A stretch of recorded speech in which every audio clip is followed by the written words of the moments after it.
Welcome, my fellow brothers, on Rival Hammer.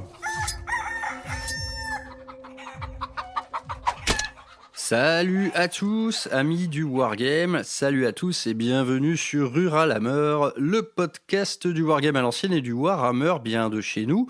Un podcast où on va poursuivre la petite revue d'actualité du fameux calendrier de l'Avent offert par Game Workshop en ce mois de décembre 2024. Et mon Dieu, il y a tant à dire, chaque jour c'est une vraie tempête.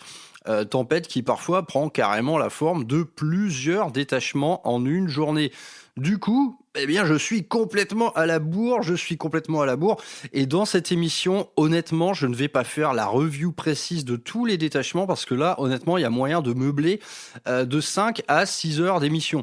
Donc ces revues en détail, vous les trouverez partout ailleurs, mais bon, malheureusement, bien souvent, sous le prisme du jeu dur, de la compétition, ici, on va se contenter de voir finalement ce que toutes ces nouveautés peuvent potentiellement nous apporter en termes de parties fun, de plaisir de jeu et de belles listes de beaux projets. Voilà, c'est tout ce qui nous intéresse, tout ça. Cette revue d'actualité va commencer par la toute récente plaque de données d'équilibrage, la fameuse Balance Data Slate. D'habitude, je n'en parle pas parce que véritablement, là, ce sont vraiment des morceaux de règles qui sont à l'écoute des sphères compétitives, mais néanmoins, ces modifications de règles, elles sont vraiment inscrites dans le core rules, donc c'est-à-dire c'est les règles officielles. Donc on est bien obligé de s'y intéresser pour pouvoir continuer de mener des parties, on va dire officielles entre guillemets quoi. C'est inscrit dans les règles de base, donc on est bien obligé de composer avec. Donc tout comme la dernière data slate qui a lieu en juin 2024 et qui était vraiment un gros morceau, on en avait fait une émission à l'époque. Ici, on va dire c'est plus léger. Il y a des choses tout à fait obvious comme par exemple le nerf des sœurs de bataille, mais il y a eu également pas mal de surprises. Donc je vous propose une petite revue vite fait comme ça de la data slate pour commencer. Rien de bien méchant.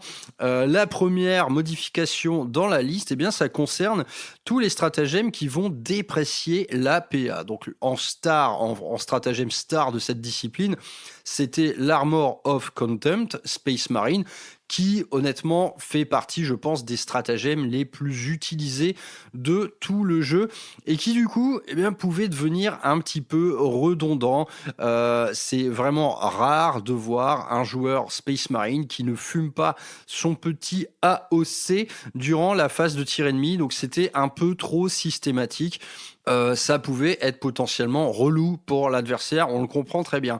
En tout cas, maintenant, donc avant vous cibliez une unité de votre armée, vous dites ok, Armor of Content pour toute la phase de tir, quel que soit le truc qui me tirait dessus, j'avais le droit à une dépréciation de la PA de 1. Donc ça, typiquement, moi je le faisais tout le temps, par exemple, quand je projetais mon Land Raider plein d'assauts intercessors, je le projetais en plein milieu de map, il avait son gros cul sur l'objectif, bim, allez, Armor of Content, ça le sauvait pas forcément, mais en tout cas ça demandait à l'adversaire de mettre un paquet de ressources pour en venir à bout. Désormais, cette armure du mépris nouvelle version ne s'adresse plus qu'à une seule unité de l'armée adverse. Alors là, pour être un nerf, c'est un turbo nerf, à tel point que désormais, on va vraiment hésiter à dépenser un PC juste pour déprécier la PA sur, par exemple, 3 tirs de canon laser d'un Predator du chaos. On va se dire, ah putain, est-ce que vraiment ça vaut le coup, quoi. Donc là, pour être nerfé, c'est nerfé. Le stratagème, honnêtement, je pense plus l'utiliser à de très rares occasions. Par exemple, quand on reçoit une énorme charge, pourquoi pas. Mais maintenant, on va y réfléchir à 2 fois avant de l'utiliser en tout cas, parce que parfois, je pense qu'on va le claquer sans que ça ne fasse la moindre différence. Donc, gros nerf du côté Space Marine. Et à vrai dire, c'est, je pense, la modification de règles la plus équivoque dans toute cette nouvelle livraison. C'est le sentiment que j'en ai, en tout cas, à la lecture de tout ça, c'est que globalement, les mécanismes de résilience, nous n'en avons plus. Le mieux que nous offre en fait toute cette salve de nouveaux détachements, par exemple, ça va être de temps en temps un petit mot-clé discrétion pour avoir un moins un hit à la touche, mais en dehors de ça, tout ce qui touche à la dépréciation des PA, tout ce qui touche à la réduction des dégâts, tout ce qui touche par exemple à un moins un pour être touché ou blessé, on n'en voit plus nulle part. Les mécaniques de résilience, elles semblent ne plus exister. Tandis que de l'autre côté, les mécaniques offensives, alors là, c'est le bordel, hein. De la touche, de la reroll, de partout, tous ces nouveaux détachements ont en commun ça, c'est que c'est pété de reroll. Ça va également être pété de mots-clés un peu décisifs comme le létal, le sustain. Il va y avoir de l'amélioration de PA partout. Bref, Warhammer 40 000, plus que jamais, sera un jeu extrêmement létal. Je vous renvoie aux émissions précédentes que j'ai pu faire sur la V10, notamment une des premières émissions que j'ai faites, qui est à mon sens une des plus importantes, nommée La Métastase, hein, le titre qui en disait beaucoup. Dans ce type d'émission, j'exprimais le vœu que Warhammer 40 000 tempère sa létalité. Bah alors là, les gars, j'ai tout perdu, hein. Il s'est complètement gouré. Frère Maxou, c'est absolument le contraire qui est en train d'arriver. Et tout ça, ça va donner quoi ? Eh bien, ça va donner encore un renforcement de ce qu'on appelle la mécanique de trade. C'est-à-dire que exposer des troupes va vouloir dire leur mort quasi imminente. On va être de plus en plus inscrit dans une mécanique de trade qui rapproche en fait le wargame des mécaniques, par exemple, de jeux d'échecs. Donc, là, de toute façon, il faut l'accepter, c'est comme ça. Il va falloir accepter que des figurines, on en perde, mais par paquet terrible. Donc ça renvoie toujours à moi, par exemple, des petites crises existentielles que j'ai. C'est que quand je joue Space Marine, moi, c'est l'inverse, en fait, que je voudrais. Un Space Marine, pour moi, il est capable d'affronter une grêle de tirs et d'en sortir indemne. Bah, à vrai dire, c'est l'exact contraire qui va se passer. Donc, moi, ça me fait toujours un peu mal au cœur d'enlever des Space Marines ou des Custodes par dizaines, tout simplement parce que si je me réfère au lore, c'est des gars qui traversent les champs de bataille sans une égratignure, quoi. Donc, il y a toujours un peu cette crise du lore en moi qui règne. Par contre, ça rend le jeu encore plus nerveux et quelque part encore plus intéressant. Donc ça, de toute façon, faut l'accepter, c'est comme ça. Mais je ne pensais pas que Games allait revoir la résilience à la baisse, parce que la V10 avait commencé par un gros boost d'endurance de à peu près tous les châssis. Honnêtement, 1 an et demi plus tard, ce boost d'endurance, c'est comme s'il n'avait jamais existé. Les mots-clés en face, comme le létal, sont tellement nombreux que même ton endurance de 12, tu te la fous au cul et tu t'en fais des papillotes. Donc, le nouveau virage de Warhammer 40 000, il est comme ça. De toute manière, je pense que une nouvelle fois après la V9, c'est une version qui est très compétitive dans l'âme, hein. Elle offre beaucoup aux joueurs compétitifs dans ses mécaniques d'attrition, et nous autres petits joueurs fun et narratifs, eh bien on doit composer avec ça. Et c'est vrai qu'il y a un petit boulot quotidien qui est le nôtre, c'est de faire des listes sympas. C'est toujours très chaud, honnêtement, de faire une liste sympa, parce que le jeu est tellement violent que même une liste fun narrative peut devenir un véritable cauchemar. Donc on en reparlera, je pense, plus tard dans une émission qui s'appellera sans doute « Allez, comment on joue en 2025 ?» Mais Warhammer 40 000 prend de plus en plus ce virage-là. Et bon, on n'a pas d'autre choix que de composer avec. Moi, honnêtement, ça ne me dérange pas plus que ça. Mais c'est vrai que je trouve à de nombreuses reprises, on manque vraiment de résilience. Et donc, cette armure du mépris modifiée et très nerfée est le dernier clou sur la croix, je pense. Ensuite, par rapport aux factions, donc on a un nerf évident de l'Adepta Sororitas qui avait une mécanique de dés de foi vraiment trop permissive. Donc là, c'est bien nerfé, hein. Voilà, les dés de miracle, vous en aurez beaucoup moins, et c'est tant mieux parce que le recours à ces dés magiques était beaucoup trop systématique. Voilà, c'était absolument débarrassé d'enjeux dès lors que vous vous faisiez tirer dessus par des multifuseurs. vous étiez sûr et certain de voir un petit dé de miracle apparaître dès lors qu'il fallait faire un jet de dégâts. Donc la Netta Sororita, c'est sans doute celle qui s'est fait le plus taper dessus dans cette mise à jour, mais elle l'a bien mérité, cette Chippy. Du côté custo, une petite modification qui fait bien plaisir, c'est le retour en force des motos. Je l'avais à moult reprises exprimé dans des émissions précédentes. Les motos custodes qui avaient exactement le même profil que l'infanterie, c'était un non-sens.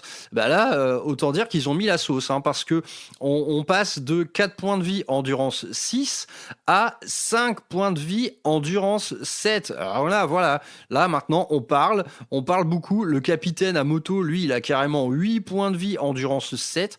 Donc, des gros tons.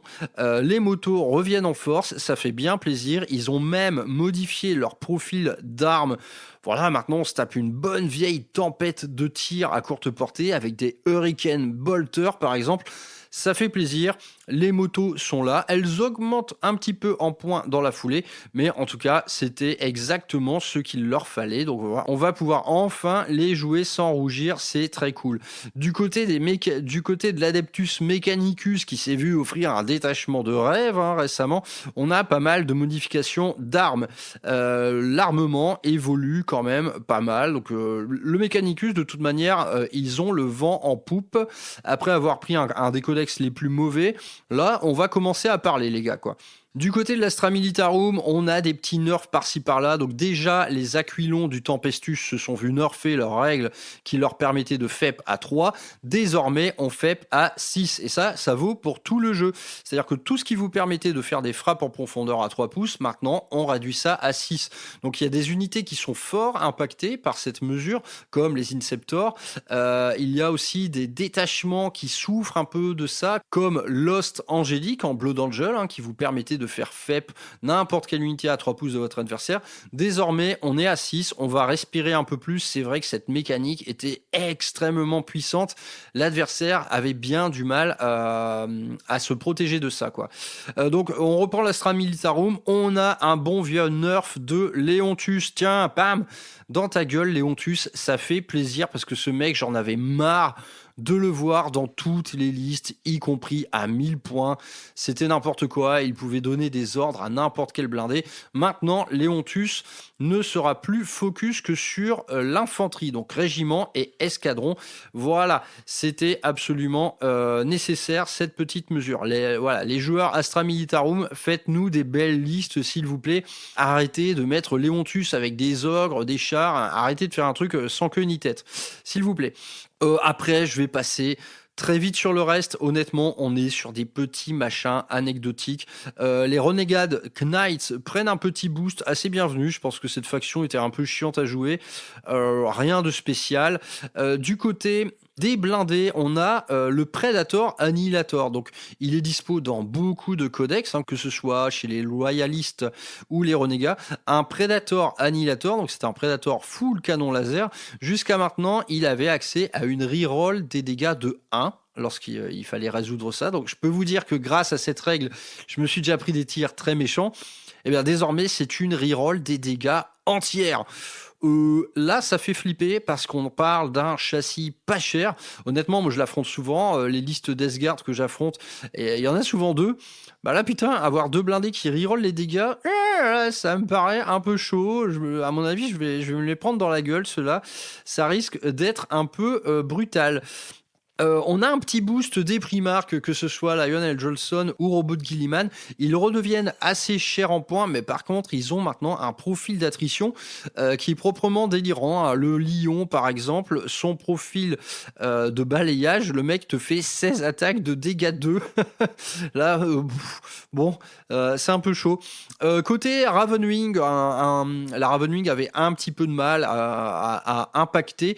Eh bien, ils ont donné au Chevalier Noir part un petit mot-clé blessure dévastatrice pour le corps à corps. Donc ça, c'est intéressant et ça vient s'inscrire un peu dans le nouveau détachement où on va combiner Deathwing et Ravenwing. Là, c'est tout à fait la bienvenue parce qu'on avait besoin que cette Ravenwing impacte fort pour que la Deathwing prenne le relais. Eh bien, ce sera désormais le cas. Les petites touches de corps à corps Space Marine prennent un petit boost et on verra plus tard que c'est loin d'être fini. Du côté des cultes Genestealer, alors là, il y a beaucoup à dire et honnêtement, je ne suis pas du tout assez expert dans cette armée-là pour pouvoir en parler légitimement. Il y a quand même un petit nerf dès la règle d'armée. Vous savez, cette règle qui vous permet de faire rip-hop via des points de résurgence des unités sur la table, en mode un peu horde infinie. Ça s'est fait nerfer parce que apparemment c'était trop permissif. Moi, voilà, j'ai bien trop peu affronté le culte gen pour pouvoir en parler légitimement. Donc pourquoi pas, à l'occasion, faire un petit faction focus sur cette faction-là. Si vous êtes joueur culte gen, eh bien, venez prendre l'apéro, on en discute. Pas de souci. Du côté des orques, maintenant, on a quelques modifications vraiment bienvenues, comme le déclenchement de la WAG. La WAG, cette fois, elle va bel et bien se déclencher au début de votre phase de commandement et non plus au début du tour. Ça, c'était absolument nécessaire parce que c'était trop facilement contournable par votre adversaire, très bien. Et d'autre part, un petit up du détachement dédié au Beast Naga, qui était un petit peu difficile à jouer. Donc petit boost pour ce détachement Beast Naga, dont on avait parlé dans le Codex Review Orc, qui devient maintenant assez séduisant quand même. Vous allez pouvoir traquer un monstre, un véhicule ou un personnage pour en faire la cible de votre règle de détachement. Donc ça, c'est absolument très cool. Et on va finir sur les Space Marines. Et là, putain, il y a beaucoup à dire. Ça a été un peu la surprise, enfin du moins pour moi. Apparemment, il y avait des gens qui s'attendaient à ce genre de modification. C'est que c'est un retour en force de tout ce qui va être troupes de base. Que ce soit les intercessors lourds ou des unités, on va dire, plus basiques comme les motos, les Infernus également. C'est un gros boost de tout ce qui est un intercessor de base et des boosts vraiment pas négligeables. Les intercessors lourds, par exemple, passent leur fusil bolter à dégâts 2. Donc dégâts 2, c'est une bonne grêle de tir avec l'adjonction, par exemple, d'un petit apothicaire qui en plus va leur donner une petite touche fatale. On parle d'unités maintenant très séduisantes. Naturellement, ils augmentent un petit peu en points également. On donne un énorme boost aux motos qui vont se mettre à impacter très fort au corps à corps. À vrai dire, les motos jusqu'à maintenant, elles ne faisaient pas grand chose à part en fait faire du control map avec un bon OC, ça a une OC2. Désormais, lorsque vous menez une charge avec des motos, vous passez à dégâts 2, les gars. Vous améliorez également de 1 votre caractéristique de force. C'est très bon. C'est très bon, ça permet réellement maintenant d'impacter fort avec des motos Space Marine qu'on met sur les flancs. C'est absolument très cool. Les Reavers également prennent un énorme boost et à tel point que c'est peut-être la première fois qu'ils nous paraissent jouables, ces Reavers. Ils gagnent vraiment tout ce qu'il faut pour devenir une véritable troupe de terreur qui va être excellente pour déclencher du Battle Shock à courte portée et en fait tout simplement voler des objectifs. Donc là, avec ces nouvelles règles, une troupe de Reavers embarquée dans un impulsor, ça paraît à la fois très jouable et potentiellement très fort également. Et les intercessors de base, eux, ils vont se mettre à saturer comme des sourds avec des bolters. C'est-à-dire que dès lors qu'ils prennent tous la même cible, on va se rajouter 2 tirs par figurine, faisant passer nos bolters à 4 tirs par personne.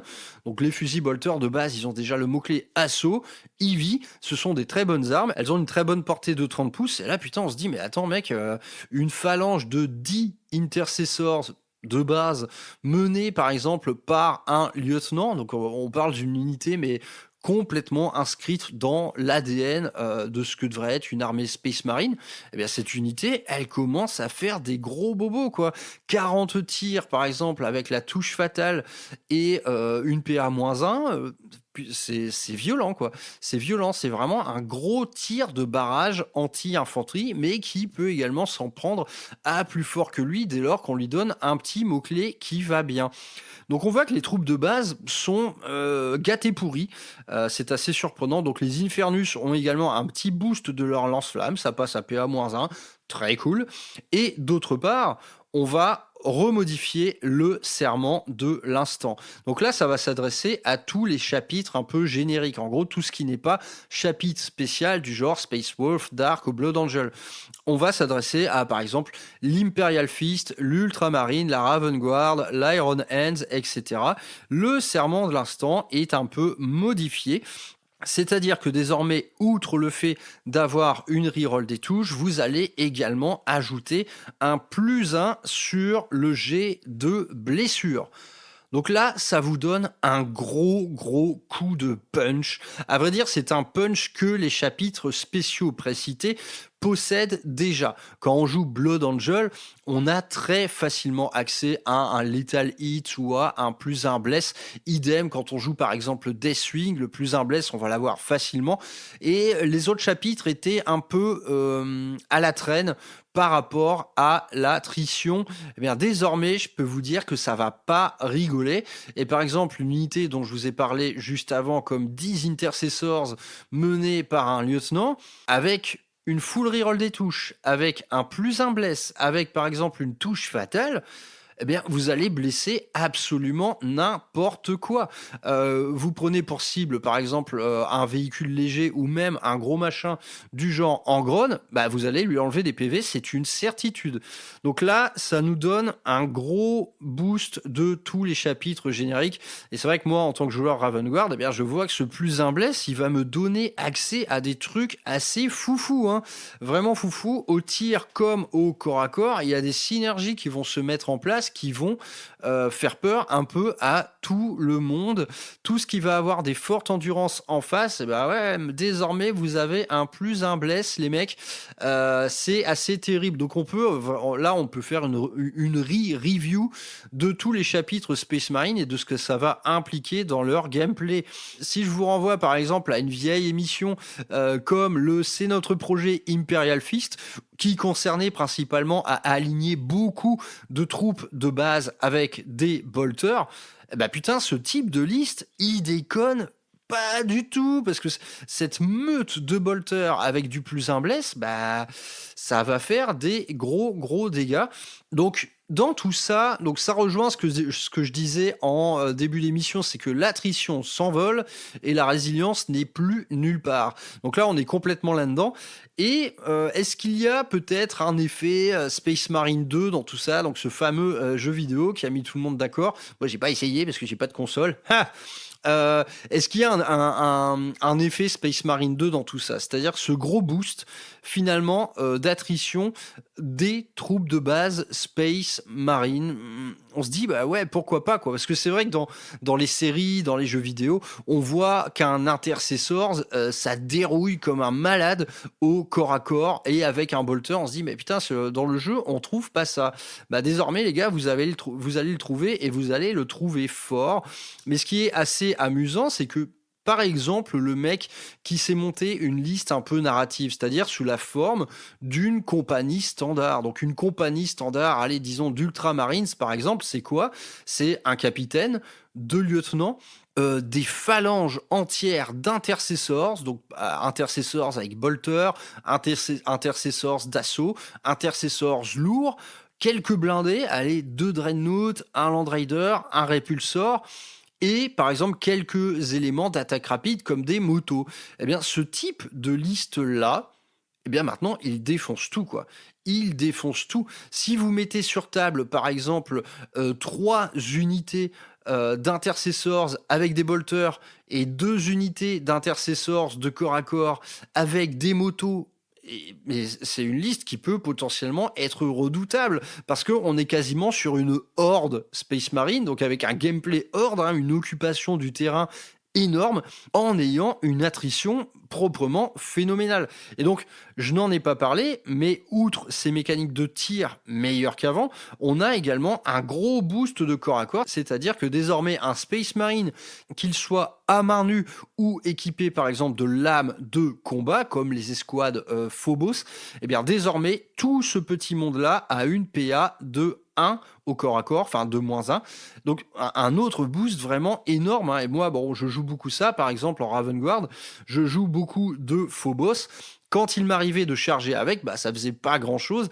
Bien, désormais, je gagne une PA de -1 partout. Donc vraiment un énorme boost du côté des Space Marines. C'est assez faramineux, hein. Je vais pas tout dire, il y a d'autres trucs, mais putain, c'est quand même un gros boost du côté Space Marine. Honnêtement, moi, je vois bien ce type de liste-là, par exemple, une compagnie standard, je vois bien ce truc gagner des tournois. Donc, je suis pas assez expert méta pour décider de ça, mais honnêtement, moi, ce type de liste-là, putain, je le vois, mais vraiment d'une puissance sidérante, hein, en termes de volume de tir, ça doit être une vraie tempête de Bolt. Donc voilà, c'est fini pour cette petite review de la Data Slate. Je n'ai pas tout dit, à vrai dire, on s'en fout un peu. Ça impacte des joueurs, ça impacte certains joueurs. Plus que d'autres, hein, les joueurs Mechanicus ou Sororita par exemple, évidemment, ils vont devoir réapprendre un petit peu à jouer, mais globalement, voilà, on est un peu dans le bon sens un peu partout, mais on note quand même, l'explosion de l'attrition au détriment de la résilience. On va faire avec du mieux qu'on peut. Et côté, par exemple, Board in Action, la bonne nouvelle, c'est que tout ça, on s'en fout. Continuons maintenant avec la grande valse des nouveaux détachements. Donc là, je vous préviens tout de suite, je ne vais pas rentrer dans le détail, il y en a beaucoup trop. On note cependant l'apparition de plusieurs grandes familles dans tous ces détachements.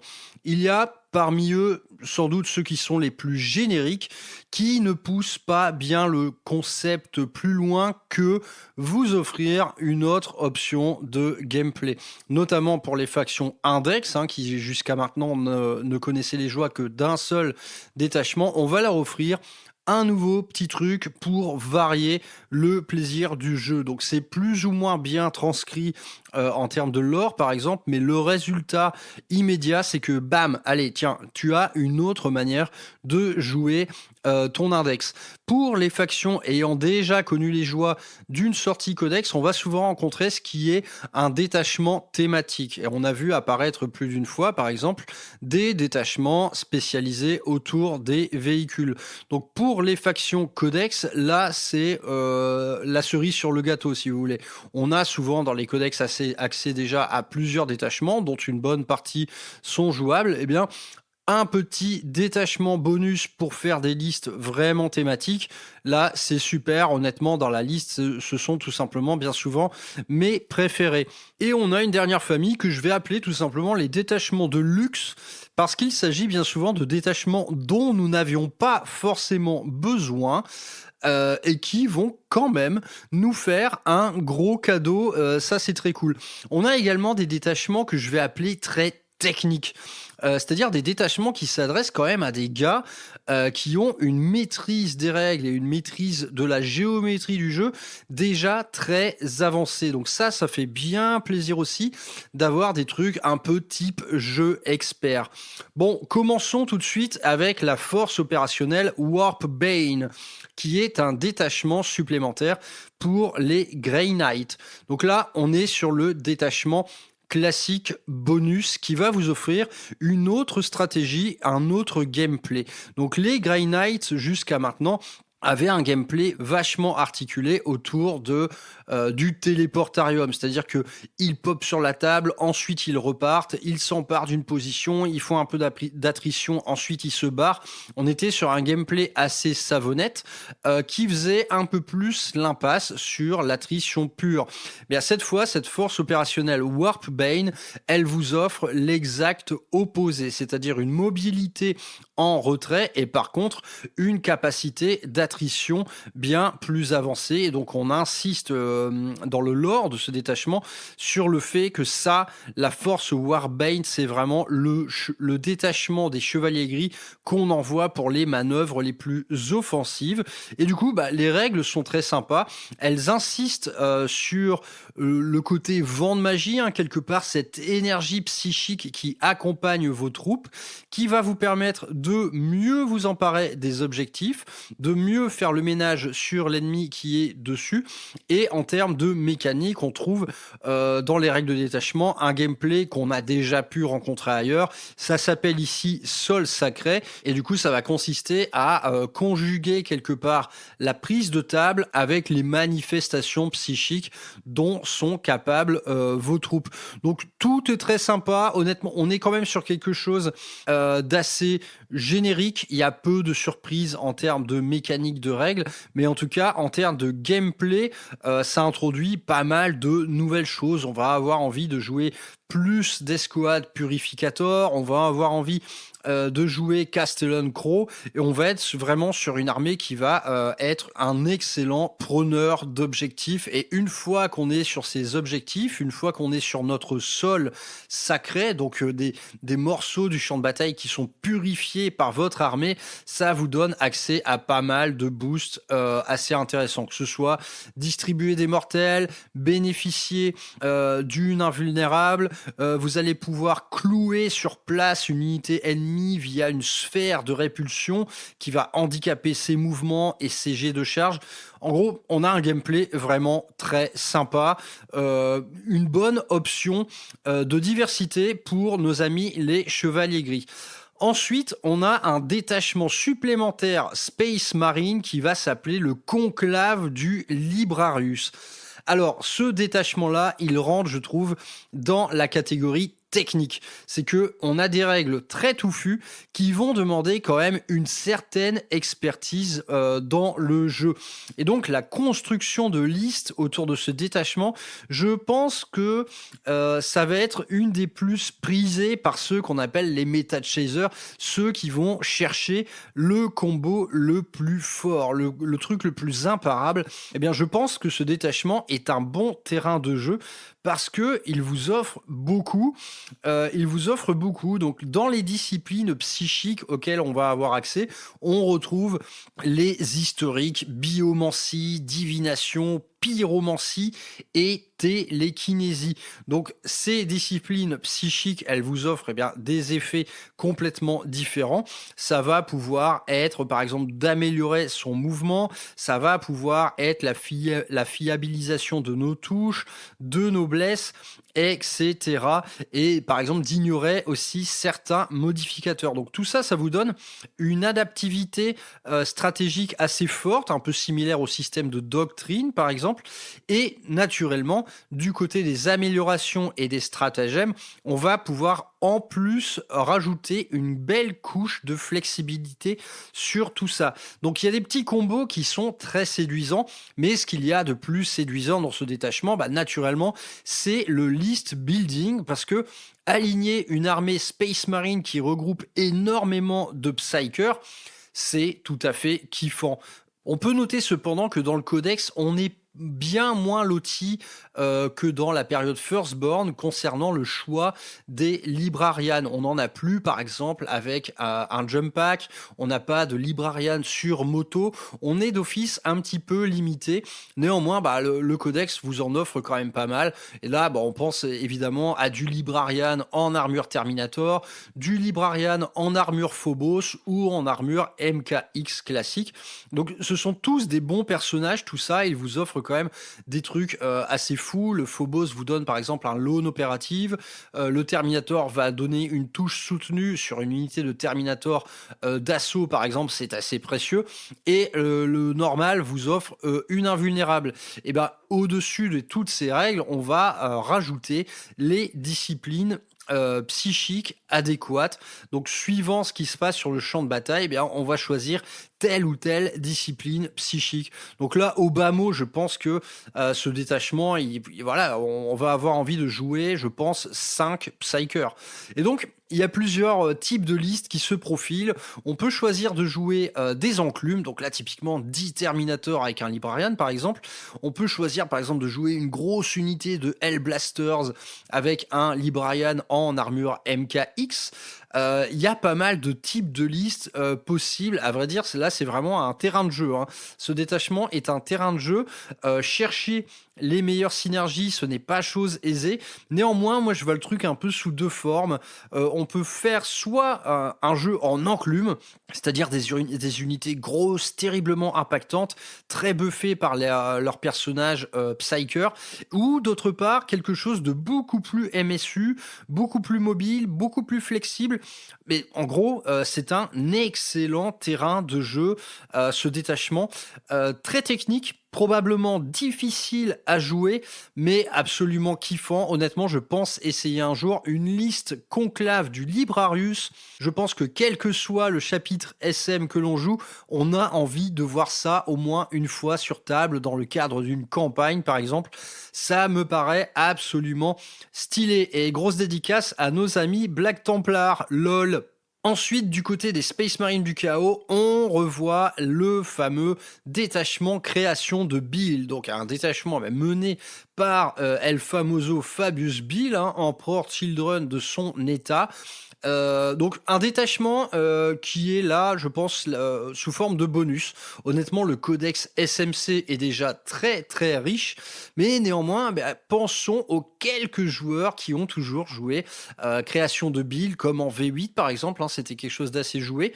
Là, ils ont un nouveau détachement qui répondent complètement à leurs attentes. C'est plutôt bien incarné en termes de lore, et donc les créations de build, c'est quoi globalement? Ce sont des mutations. Donc, on parle vraiment d'unités qui sont passées sur la table chirurgicale, et l'ami Fabius, les a gratifiées de tout un tas d'augmentations plus ou moins dégueulasses. Donc, on trouve des choses comme la précision chirurgicale, la carapace vivante, le home d'omniscience. En gros, tout ça, ça va être des bonus divers et variés sur le champ de bataille. Et du côté des escouades d'infanterie de toute votre armée, la règle de détachement consiste justement à leur donner des accélérants, des injections ou des réactions paraneurales particulières qui va leur donner accès à tout un tas de buffs différents, des bonus de move, des bonus de force, j'en passe, et des meilleurs. Donc un détachement tout à fait jouable, je pense qu'il est assez bien écrit. Globalement, il sera toujours moins bon, je pense, qu'un détachement Black Légion par exemple, mais pensons aux quelques-uns qui ont mené ce type de liste avec pourquoi pas des projets modélisme qui vont avec, et là on parle de quelque chose d'ambitieux, hein, parce que construire une armée entière de Space Marine du Chaos dégénérée par l'apport d'augmentation, par l'apport de chirurgie, là on parle d'un projet déjà qui est potentiellement vraiment dégueulasse, hein. Là on parle vraiment de monstruosité pure, mais en tout cas ce détachement vous offre tout ce qu'il faut pour mener ce type de petite liste thématique, et ça fait bien plaisir. Donc le codex SMC n'en avait pas besoin, néanmoins on vous l'offre quand même. Donc détachement tout à fait dans la famille bonus. On va partir ensuite du côté des Drukhari, donc qui là ont accès à un troisième détachement, même s'ils sont toujours en mode index. Ça s'appelle le pari de la faucheuse, et ça se joue en tandem avec des harlequins. Donc d'un point de vue lore tout particulier, je pense que ce détachement est un des tout meilleurs que Game Workshop nous ait offert, toute période confondue, parce qu'il va vous permettre d'incarner sur la table de jeu un Saedat. Un Saedat, c'est tout simplement une représentation scénique des troupes Harlequin. C'est un ballet, c'est une danse, c'est une compétition également menée d'une troupe à l'autre. Et du coup, lorsque ces Harlequins rencontrent les Drukhari, ils s'adonnent à cette danse, ce pari de la faucheuse. Donc ça nous dépeint le conte horrible d'une rivalité entre des tueurs sans merci et des exécuteurs mythiques. Donc c'est une histoire très connue en fait dans la tradition Eldar et elle est très prisée en fait dans Comoragh. Dans les tréfonds de la cité crépusculaire, on va vous narrer ce genre d'histoire avec une représentation scénique qui naturellement fait la part belle au combat.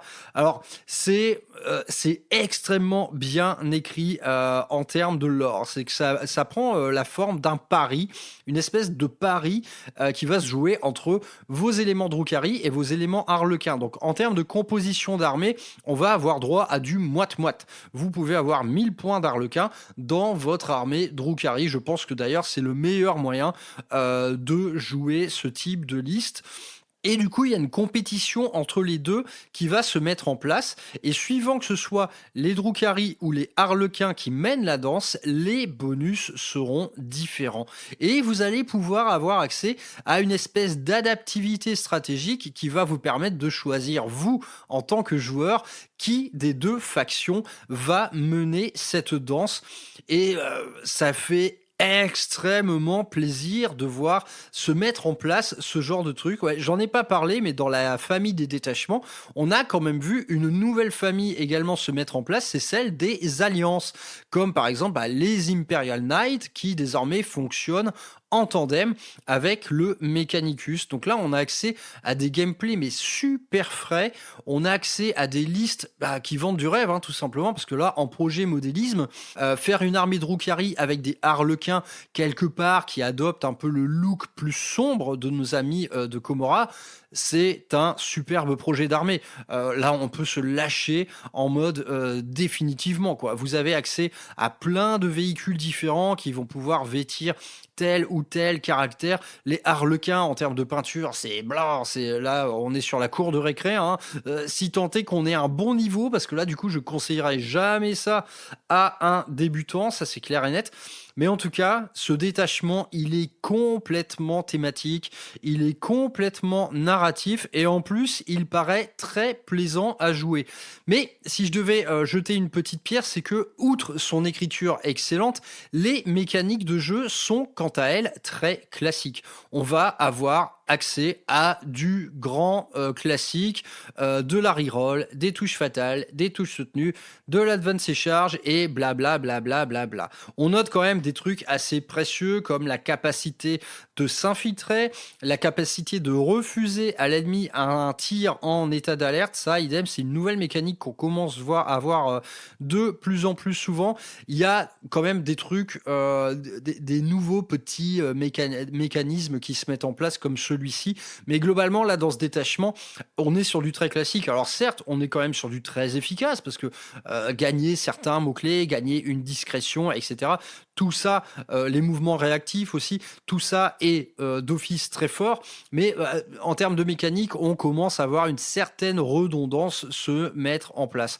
Néanmoins, coup de cœur intégral pour ce détachement parce que dans son écriture, dans son incarnation sur une table de jeu, il vous offre une expérience assez unique. Donc si vous avez d'une part des Drukhari et d'autre part des Harlequins, foncez. Et pour les joueurs Drukhari ou les joueurs Harlequins, c'est peut-être une bonne occasion pour se racheter quelques boîtes et se monter un petit projet modélisme et peinture très très sympa. Donc vraiment excellent celui-ci, on a clairement envie de l'affronter en tout cas. Ensuite, du côté Eldar, là on va rentrer idem dans un détachement spécialisé véhicule, donc ça s'appelle très sobrement Lost Blindé. Donc on a vu des détachements blindés auparavant, comme le Custo ou le Necron, qui insistaient vraiment sur le côté attrition, sur le côté gain en mobilité. On avait des strats qui nous permettaient de défoncer les murs, par exemple. Eh bien, cet host blindé Eldar, il joue les choses un petit peu différemment. Ici, on va gagner tout simplement ce qui fait la plus grande force de l'Eldar, c'est la mobilité. D'office, tous vos véhicules vont gagner le mot-clé assaut. qui vont vous permettre de Advance et Tir. Et ces jets d'Advance, vous allez pouvoir en plus les reroll gratuitement. Donc Advance et Tir sans malus sur toute l'armée avec reroll des Advance. Tout ça, évidemment, c'est de la mobilité pure et dure. Et à vrai dire, les améliorations et les stratagèmes vont rajouter une couche à ça. C'est-à-dire que vous allez avoir accès à beaucoup de mouvements réactifs. Par exemple, vous allez pouvoir également soigner vos véhicules avec la présence d'un Psyker sur la table. Et cerise sur le gâteau, stratège artificieux que vous allez pouvoir mettre sur un grand prophète par exemple, va vous permettre de redéployer jusqu'à 3 véhicules avant de commencer la partie. Donc là, autant vous dire que pour gagner des lignes de vue, ça fait rire personne, quoi. Et du coup, tout le reste des stratagèmes va synergiser de la même manière. On va synergiser avec les transports. Ces transports, ils vont pouvoir foncer et ne pas empêcher pour autant vos troupes de débarquer, de tirer, de faire ce qu'ils veulent. Vous allez pouvoir carrément donner un insensible à la douleur sur vos véhicules contre les blessures mortelles, par exemple. Et par exemple, retirer en battant en retraite. Bref, tout l'accent est mis sur la mobilité extrême de l'Eldar et de prévenir également les réactions adverses avec par exemple une répulsion antigravitique qui va vous permettre de soustraire 2 au jet de charge de l'ennemi qui ciblera votre véhicule. Donc ça, en termes de liste, putain, c'est extrêmement sexy, évidemment. On imagine des grands prophètes sur motojet, des grands prophètes à pied, quelques gardiens, et évidemment, pour faire un peu de position, mais une cohorte de véhicules. Donc, on peut imaginer, 2 Falcons avec des guerriers aspects à son bord, 2 serpents ondoyants, 2 prismes de feu, 2 Night Spinner. Enfin bref, ça, c'est le type de liste sur table qui a une gueule absolument terrible. Ces véhicules Eldar, ils commencent à afficher le poids des ans, mais néanmoins, ils n'ont pas pris une ride. Donc voilà, on a envie de voir ça, quoi. Moi, c'est le genre de liste que j'ai déjà affronté par le passé, une liste 100% véhicules Eldar. Honnêtement, c'est assez terrifiant en termes de puissance. Typiquement, les prismes de feu, lorsque vous avez des grands prophètes à proximité qui leur permettent d'être optimisés, putain, cachez-vous blindés parce que là, ils n'ont aucune chance de s'en sortir. En tout cas, ce détachement, il est cool. Je trouve qu'il a le bon goût de ne pas tomber dans le piège de l'attrition maximale, c'est-à-dire que finalement on trouve peu de choses pour améliorer vos tirs parce que vos tirs de base ils sont déjà effrayants. On est sur une armée Xeno, les armées Xeno de tir elles ont une batterie d'anti-chars absolument faramineuse. Elle n'avait pas forcément besoin de plus, mais là on trouve du bonus de mouvement, donc du gameplay typiquement Eldar, et ça fait bien plaisir. Donc là, je pense que le grand gagnant de ce détachement, c'est tout simplement les mecs qui ont des armées Eldar énormes avec plein de véhicules. Et bien là, ils vont pouvoir s'amuser comme des petits fous et je leur souhaite bien du plaisir et je souhaite également bonne chance à leurs adversaires. En tout cas, détachement très très très sympa. Ensuite, allons du côté des orques avec la brigade tactique qui fait bien plaisir car elle voit se réincarner sur la table le clan des Blood Axes. Les Blood Axes, donc un clan orc très spécialisé dans l'infiltration, dans les missions commando, dans les sabotages, dans les expéditions nocturnes et en plus un clan de pilleurs, c'est-à-dire que les mecs, ils n'hésitent jamais à piller au maximum l'Imperium pour en fait améliorer leur équipement. Donc ça, en projet modélisme, j'en ai déjà vu quelques-unes sur les réseaux. Une armée Blood Axes, ça a une gueule d'enfer. On peut prendre des véhicules de la garde impériale pour les convertir en chariots, par exemple. On peut faire absolument ce qu'on veut. C'est un champ libre total vers le kit bash, un détachement Blood Axes, et c'est tout simplement très cool. Et le détachement, il est excellent. Je vais pas vous en faire le détail, mais honnêtement, on est complètement dans l'ADN orc commando. C'est assez terrible. Et en termes de règles de détachement, on retrouve quelque part une transposition des ordres de la garde impériale, mais cette fois-ci en mode orc. Donc vos orcs, vous allez les jouer un peu comme de la garde impériale. Vous allez donner à telle ou telle unité, des ordres particuliers, donc qui vont vous donner des bonus de mouvement, de touche, d'attrition, de force, j'en passe et des meilleurs. Et du côté des améliorations et des stratagèmes, on va retrouver ce petit côté un peu orc malin, c'est-à-dire orc vicieux, un orc qui est un peu plus intelligent que la moyenne en Blood Axis, donc des trucs très précieux. On va pouvoir mettre carrément des escouades en infiltrateur, donc tu vois, un pack de 20 boys en infiltration, bon, autant te dire que c'est quand même chaud, quoi. Et naturellement, on va trouver, on va vous entraîner à employer tel ou tel type de troupes. Et là, ceux qui seront particulièrement mis à l'honneur, ce seront par exemple les commandos et les shock boys. Donc tout ça, ça va vous donner en fait des listes assez thématiques, hein. Autour des commandos et des shock boys, on va pouvoir quand même assembler des listes de toute beauté. Les stratagèmes sont réellement très très puissants, hein. On n'oublie pas qu'en plus tout ça, ça se combine à la WAG. Les mécaniques sont relativement classiques, hein. On trouve du Fight on Death, de la mortelle. On va pouvoir ajouter à sa caractéristique de contrôle d'objectif. Donc ça, quand on joue des gros packs, c'est quelque chose qui va être vraiment, vraiment décisif en termes de score. En fait, là, on est sur une armée d'orques qui va scorer. Elle est faite pour ça, elle est faite pour capturer des objets à la barbe de votre adversaire. Elle va pouvoir repartir en renfort pour réapparaître ailleurs. On est sur un type de liste orc qui va être un peu bon partout à l'attrition. On a quand même pas mal d'outils pour améliorer l'attrition de ces packs de Storm Boys, par exemple. Mais c'est full win, hein, vraiment. Honnêtement, le codex orc était déjà pléthorique. Et bien désormais, vous avez en plus celui-ci, donc un détachement qui vient dans la catégorie bonus, cerise sur le gâteau. Tu l'attendais pas, mais c'est cadeau. Le détachement Blood Axis vous garantira, je pense, bien du plaisir de jeu. Et typiquement un joueur goff, par exemple, n'hésitez pas à y aller, n'hésitez pas à essayer ce détachement-là, même si c'est pas votre ADN de base, même si c'est pas votre apparat de base, n'hésitez pas à l'essayer pour varier vos plaisirs de jeu.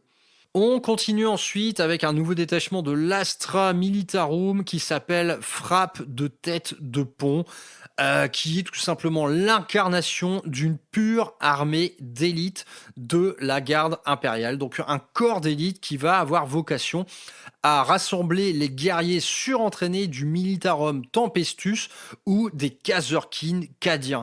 Donc là, on est vraiment sur la liste Call of Duty, quoi. C'est Modern Warfare, on va prendre dans la garde impériale ce qu'il y a de plus entraîné, ce qu'il y a de plus élite, commando, force spéciale, et ça, potentiellement, ça nous donne des listes de toute beauté, hein.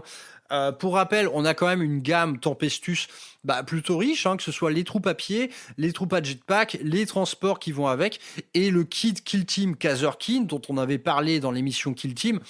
C'est un kit de rêve qui vous permet de monter une quantité incroyable de figues toutes différentes. Donc là, en termes de règles, par contre, putain, ça a l'air très très fort. Qu'on joue du Tempestus ou des Kazerkin, putain, on a tous les outils du monde pour faire de ces mecs-là des véritables tueurs, quoi. Donc ça passe par des rerolls de touches de 1, ça passe par du plus un bless dès lors qu'on débarque d'un transport ou qu'on débarque tout simplement de réserves stratégiques. Ça fait potentiellement de vos mecs là avec leur hotshot laser des unités redoutables. Honnêtement, à la lecture des règles, là, on se dit waouh, putain, ça a l'air vraiment très très fort. On retrouve également des mécaniques de remise en renfort pour ensuite les faire ripoper ailleurs sur la table. On va pouvoir empêcher encore une fois un tir en état d'alerte de l'ennemi. Donc on part sur un détachement très très mobile et qui a recours à des potentiels d'agression assez terribles, hein. Ça peut enlever le couvert. Vous avez tout un tas en fait d'optimisation. Vous avez un truc qui s'appelle tir en surchauffe. Vous améliorez de 1 les caractéristiques de force et de pénétration d'armure des carabines radiant laser. On commence à pas déconner du tout. Et vous avez aussi un truc de fou, c'est que dans ce détachement, on insiste sur, par exemple, l'extraction aérienne et plus globalement la coordination qui va opérer entre vos troupes au sol et les unités se trouvant dans les cieux, donc typiquement les unités de Valkyrie. Et donc ça peut vous donner accès à du bombardement par exemple. Donc en cas d'extrême désespoir à la phase de combat adverse, quand vous voyez que vous avez une unité mais très très mal barrée, engagée au corps à corps, vous allez pouvoir demander à vos unités de l'Aeronautica Imperialiste de bombarder votre position pour connaître une mort glorieuse et emporter votre ennemi avec vous. Et ça veut dire que sur un 2+, tu peux subir jusqu'à des 6 blessures mortelles. C'est chaud, mais en tout cas, en mécanique de jeu, ça, c'est absolument génial. Donc, dans ce détachement, on va avoir envie de jouer full corps d'élite, de profiter au maximum de ces kits très riches, du Tempestus et du Kazorkin, quelques transports, quelques blindés quand même, parce une armée de garde impériale sans blindés, c'est un peu tendu, quoi. Donc là, on va ajouter quelques Lehman Russ, évidemment, et également de jouer des Valkyries, qui est une figurine superbe, et qui là, en fait, a des règles vraiment pour elle. On va pouvoir jouer des Valkyries en synergie avec nos troupes au sol. Voilà, détachement super. Encore une fois, celui-là, je pense qu'il va être potentiellement redoutable. On va peut-être pouvoir le voir gagner des tournois, celui-là. Il fait peur. Sur le papier, franchement, il fait peur. Ensuite, dans la même journée, nous avons eu pas moins de 4 détachements. Ce sont les 4 détachements monothéistes liés à chacun des grands dieux du chaos. Donc Khorne, Slaanesh, Tzeentch et Nurgle connaissent les honneurs d'un détachement démoniaque monothéiste à part entière.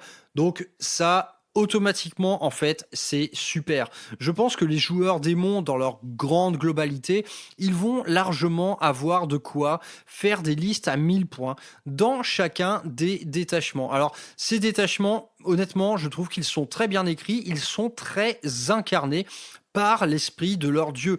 Typiquement, la légion de Khorne, la légion démoniaque de Khorne, ça va être un festival de surge move, donc ces mouvements de réaction qu'on va pouvoir faire face à l'adversaire, mais tout en pouvant l'engager au corps à corps. C'est-à-dire que durant la phase de mouvement adverse, bim, vous cliquez ses propres unités. Donc là, on parle d'un gameplay, mais extrêmement agressif. Honnêtement, tout n'est pas bon dans ces légions démoniaques, mais je vais pas du tout détailler les choses. Moi, j'ai beaucoup aimé celui de Nurgle, qui est un véritable gameplay de horde. Le détachement de Slaanesh me semble, en termes de puissance et d'efficacité, le meilleur de tous. Honnêtement, la Légion de l'Excès, sur le papier, putain, ça fait pas rire. Le détachement de Tzeentch est à l'image de son dieu tutélaire. C'est qu'il paraît assez difficile à jouer. Les règles sont assez tordues. Néanmoins, dans l'esprit, je trouve ça excellent.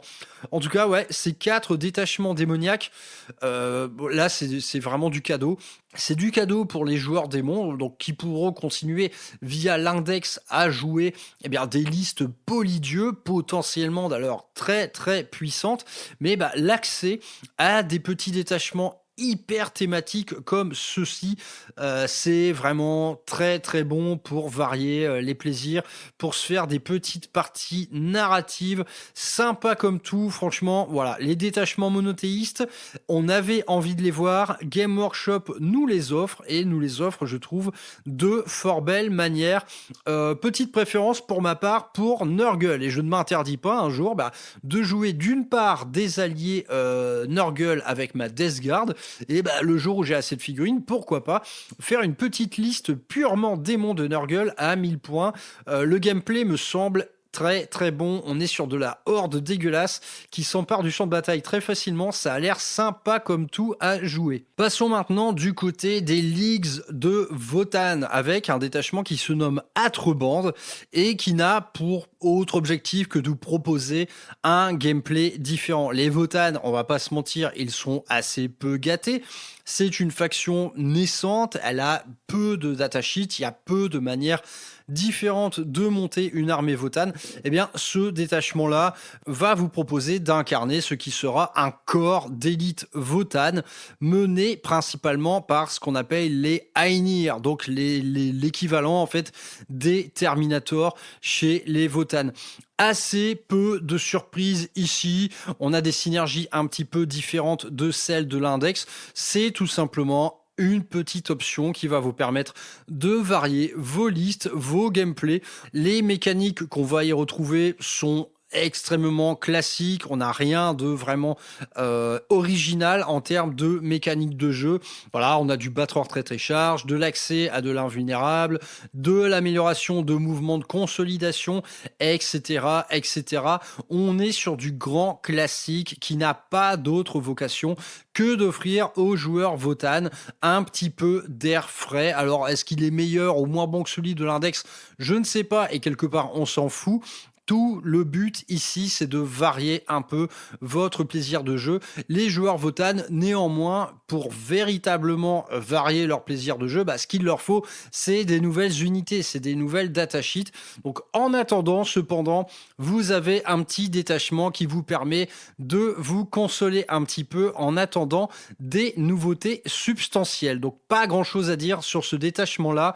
Il n'est pas très intéressant, mais pour le joueur Votann, c'est néanmoins quand même un bon plan. Ensuite, on va retrouver un nouveau détachement extrêmement inscrit dans le lore et qui va encore une fois développer une mécanique d'alliance. Ça s'appelle le dernier jour et ça va tout simplement mettre en scène un culte Genestealer avec les premières unités d'avant-garde tyrannides sur un monde qui a été gangréné. Donc c'est génial. C'est génial. Voilà, les cultistes Genestealer, ils rêvent tous d'assister un jour à l'arrivée des enfants stellaires et de se joindre à eux dans une espèce d'unité bénie. Pour eux, c'est un peu la transcendance ultime, la récompense d'années de dévotion. Et ça, sur le terrain, ça donne un truc absolument terrifiant. C'est que ça y est, le culte sort de sa cachette tandis que débarquent sur la pauvre planète impériale les premiers organismes tyrannides. Ça, c'est super. C'est vraiment super. Et là, en termes de gameplay, les gars, on parle d'un truc extrêmement pointu. Donc un détachement très technique, un peu à l'image de celui du Conclave, du Librarius par exemple, et qui en plus s'articule autour d'une mécanique d'alliance. Donc les règles sont vraiment touffues.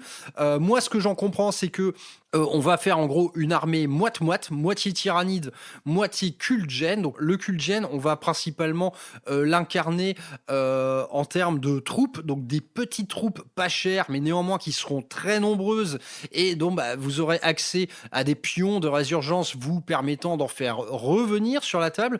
Donc on a vraiment ce gameplay horde.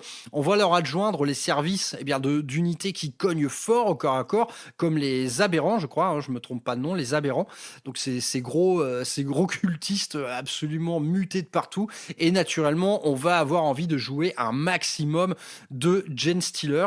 Tandis que du côté tyrannide, là, on va insister sur le côté avant-garde. C'est qu'on va jouer les unités les plus rapides. Donc, l'unité d'avant-garde tyrannide, classiquement, c'est le Lictor, les bondisseurs de Von Ryan, etc. Des trucs qui se déplacent très vite, qui impactent très fort. Et en fait, dès lors que votre adversaire sera aux prises avec ses premiers organismes tyrannides, ça va galvaniser votre culte Genestealer qui va se mettre à avoir des bonus vraiment substantiels, des gros bonus d'attrition au tir, au corps à corps. On est sur quelque chose qui potentiellement va taper très très fort. Les règles peuvent faire peur, mais néanmoins, ces règles, elles sont toutes conditionnelles. Elles vont être soumises vraiment à une vraie mécanique de placement. Mais là, on va parler de placement au pouce près, quoi. Il va falloir être très précis dans la manière où vos tyrannides vont synergiser avec vos cultes. Il va falloir vraiment être très pointilleux. Donc là, on est vraiment sur un détachement expert, à mon sens, mais néanmoins, un détachement expert qui connaît une incarnation, mais plus narrative, tumeur. Alors ça, c'est vraiment extrêmement kiffant à mettre en place ce genre de projet. En termes de modélisme, c'est beau, quoi. Putain, ça te donne une armée, mais vraiment hyper singulière, hyper originale, et qui en plus s'incarne à merveille en termes de règles. Donc là, tout ça, là, pour moi, c'est golden, hein, c'est vraiment golden. Et pour le petit chanceux qui a la chance de jouer ces deux armées-là, alors là, mon gars, fais-toi plaisir, hein. Franchement, un joueur d'expérience qui a ces deux armées-là en stock, il aura aucun mal à se faire une armée jusqu'à 3000 points de ce fameux dernier jour. Putain, ça vend du rêve, hein, et à affronter, ça doit être très kiffant. Néanmoins, franchement, ça fait appel à des mécaniques de jeu qu'on peut ranger dans la catégorie expert, hein. Franchement, là, on est vraiment sur du placement millimétré, de la synergie compliquée à mettre en place.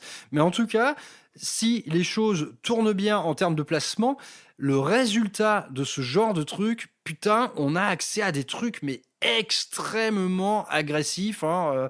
Là, entre les lignes, je vois par exemple du mot-clé Devastating Wounds combiné à de la reroll de bless, hein. Donc, tu vois, le genre de truc qui fait des trous, mais béants, dans les unités adverses. Donc, vraiment, très, très bon. Là, on gagne à la fois... Là, en fait, c'est le genre de détachement, il parle à tout le monde. Il est méta, il est jeu expert, il est complètement narratif, il est magnifiquement incarné en termes de règles. Putain, win, quoi, là, énorme win pour ce nouveau détachement en alliance, hein. Ces détachements en alliance, ils sont vraiment tous aussi bons les uns que les autres. Ensuite, on a affaire à une petite coquille, ça concerne l'Adeptas Sororitas, donc championne de la foi, vous permet de dresser un détachement mené par les plus grands corps d'élite de l'Adeptas Sororitas. Donc typiquement, c'est une armée qui va avoir vocation à regrouper un maximum de célestes, de sacro-saintes et d'exo-harnais parangon, par exemple. Le problème... là, on voit une coquille, en fait, dans quelque part l'ordre d'écriture de tout ce que nous offre Game Workshop durant ce mois de décembre.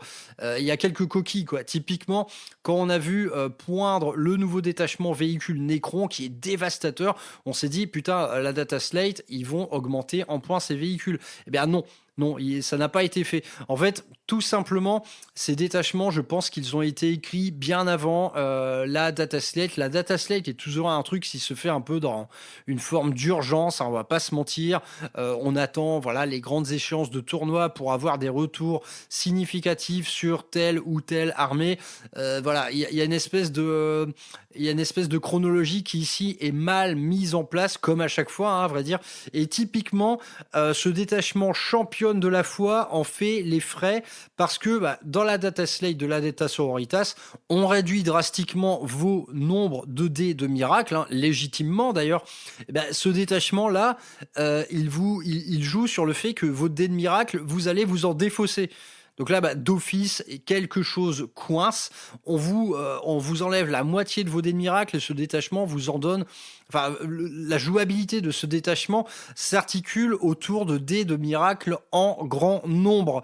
Donc ça ne marche pas. Ça ne marche absolument pas.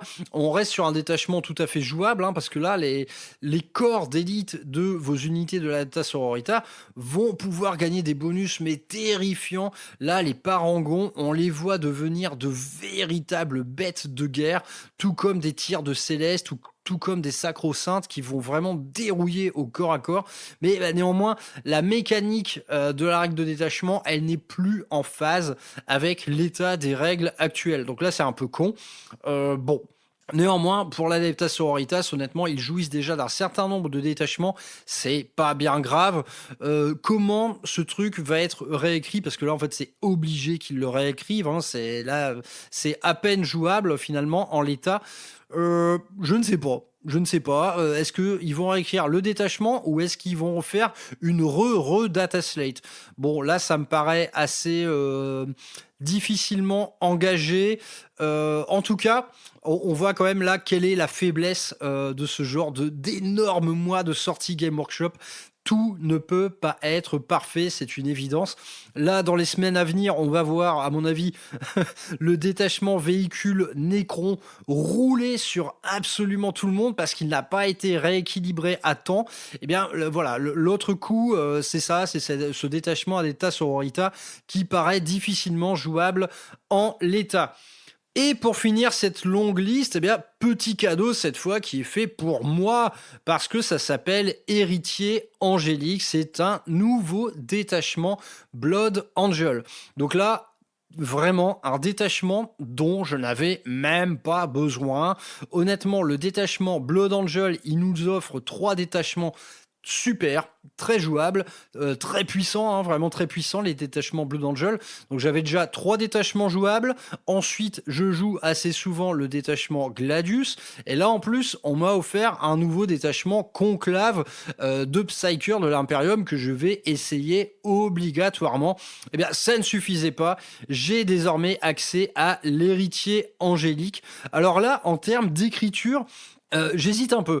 Pour moi, c'est tout aussi stylé que complètement bancal, parce que les règles s'articulent autour du fait que les Blood Angels ont beaucoup hérité du caractère de leur primarque, que ce soit leur grâce, leur noblesse et leur talent psychique. Voilà, ça va être une espèce de fléau spirituel un peu ésotérique qui va gagner votre armée, et ça, on insiste sur le fait que la manifestation de ce genre d'état de grâce chez les Blood Angels, elle se manifeste quand tout semble perdu. Donc d'office, ce détachement, il nous encourage à jouer quelque chose où on va se retrouver en énorme difficulté. Là, ouais, moi ça me plaît. En tant que joueur Blood Angel, oui, c'est dans l'adversité la plus totale que l'esprit s'élève. On a ça dans le sang, nous autres. Eh bien, je vais forcément essayer ce truc. Et donc, la règle de détachement s'appelle l'aigle de l'ange. Et donc, ça va synergiser avec vos personnages de l'Adeptus Astartes. Donc, toutes vos unités qui ont un personnage qui les lead vont pouvoir accéder à 2 aptitudes, parmi lesquelles une reroll des touches de 1 et de bless de 1, une reroll des jets d'advance et de charge. Donc ça... big deal, et une autre aptitude qui va vous permettre de battre en retraite et de recharger ensuite. Donc choix, voilà, en fait c'est du bonus, tout simplement. C'est du bonus. Ce détachement n'a pas pour autre but que de varier encore, si tant est qu'on en avait besoin, le gameplay Blood Angel. Cependant, on note quand même des trucs assez énormes. Par exemple, du côté des améliorations, vous avez accès à un éclair de préscience qui va vous donner l'aptitude éclaireur 6 pouces.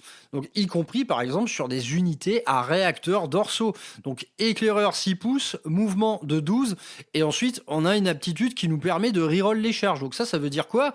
Ça veut dire que dans la zone de déploiement adverse, il y a du Blood Angel de partout.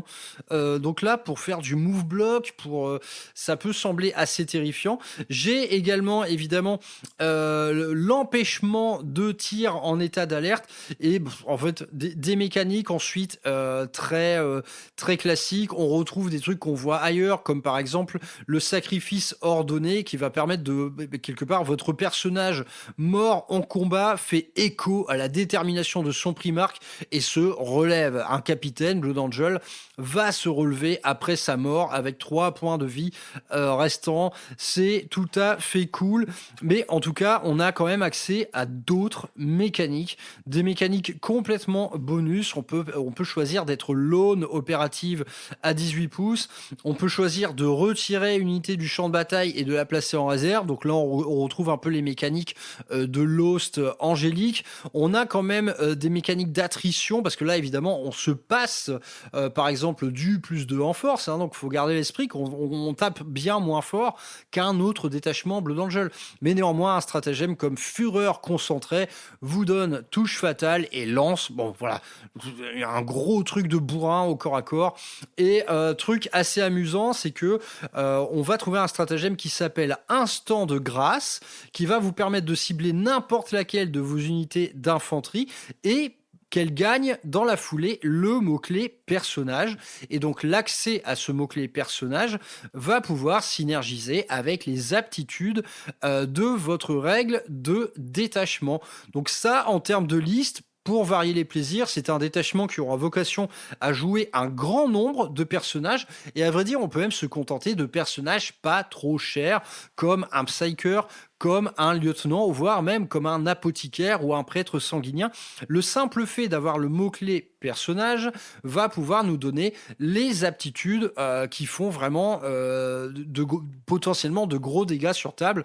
Franchement, la relance des advances et des charges pour une unité de Blood Angel, c'est un peu le don du ciel. En tout cas, détachement très curieux dans son écriture qui insiste vraiment sur la spiritualité des fils de sanguinité et qui leur fait accéder à une espèce d'état de grâce, à une espèce de degré supérieur d'existence qui va lui permettre d'accomplir les plus grands exploits. Bon bah écoutez les gars, nous sommes le 20 décembre et je vais m'arrêter là pour cette deuxième partie de la petite rétrospective du calendrier de l'Avent.